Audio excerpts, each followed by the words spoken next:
My novel's called The Cripple and His Talismans, and it's the story of a man who wakes up in hospital one day without his left arm, but he doesn't know how he's lost it. And he sort of descends into the underbelly of Bombay, where he meets a whole range of characters who give him hints and clues that lead him to a man who sells arms and legs, and a man named Baba Rakhu. So in a way, it's a treasure hunt and a sort of spiritual journey for the nameless protagonist.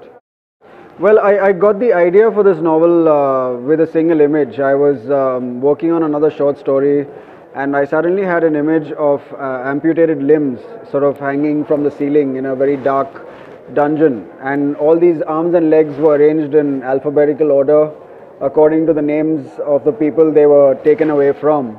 And I don't know where this image came from, but that's the best thing when it happens. Images come out of nowhere, they take you by surprise, and more importantly, they refuse to leave. So that was the starting point for this book, and of course, a strange image meant that it was a sort of surreal world that I was exploring, and Bombay is the city of my birth, and so I sort of was writing about the underbelly of Bombay, but in a very surrealistic manner. Whenever I tell people about it, I think they always they're taken by surprise, which is a good thing for me to see, because with so many stories, it's becoming sort of harder for writers to capture the attention of readers. But I find that whenever I tell anyone what the story is about a man traveling in Bombay looking for his lost arm, people always go, "Oh, that's interesting." Now, does interesting mean they'll buy the book? I don't know, but that response is good enough. Well, the structure of this novel is, in a way, it's story within story within story, and so it's not entirely linear, and that's completely intentional, because when this man goes on a treasure hunt, he's led by people into even more bizarre worlds. And at the same time, his memory slowly starts coming back. There are gaps in his memory, and he even goes into past lives. He meets people who he has harmed in past lives even. Some of them are sort of hallucinatory events that take place. So there's many layers to the book, and they can't be linear, because nothing in life happens in sequence. You're taken by surprise always. Not really, because I grew up in Baikala. When I was a kid, up till the age I was seven or eight, I stayed at a place called Bilas's Road, which was right opposite Kamatipura, Bombay's red light district. So I'm fairly familiar with that street life, and I think literature really emerges from the street. You can't really, yes, it is intellectual, but it has its roots in the underbelly. At least for me, all great stories start from there.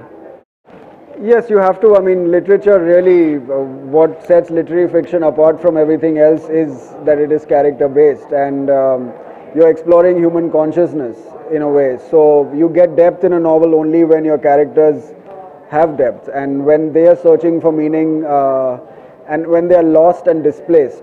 This is a character who's completely lost. Everything he knows has been shaken, and only when you're shaken do you really start searching and asking questions. So again, the loss of his arm is the starting point for him to ask who he is, what he really wants, and where he's gone wrong. So in a way, he reflects, but it's also an adventure.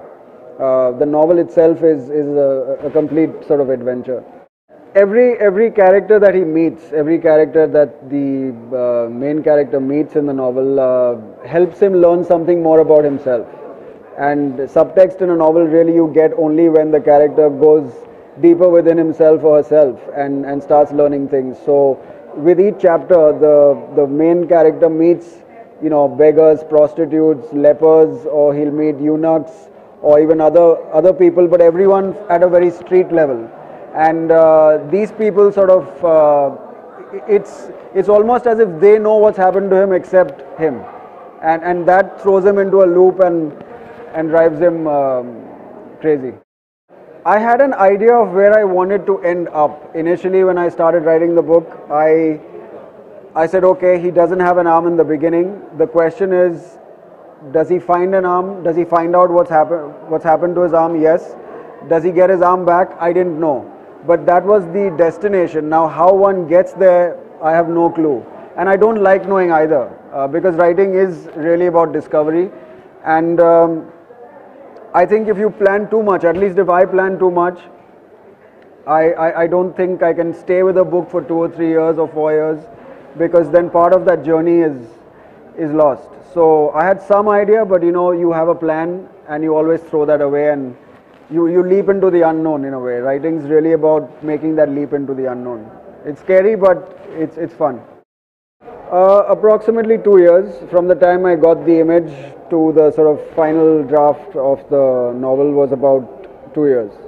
Before I used to write very late at night because I found it quiet, and I would start writing at 11 or 12 at night, and but now I prefer the mornings. I think there's something about waking up in the morning and having that first burst of energy, that first rush of words. That's the most spontaneous or natural. You almost feel connected to a sort of universal storyteller in a way in the mornings. The rest of the day you're just fumbling around doing other things.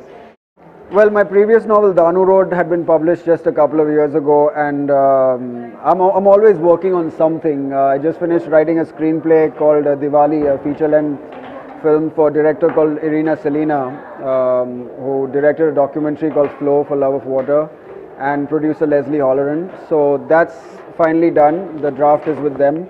So right now I'm still wondering what I'm going to do next. I don't know.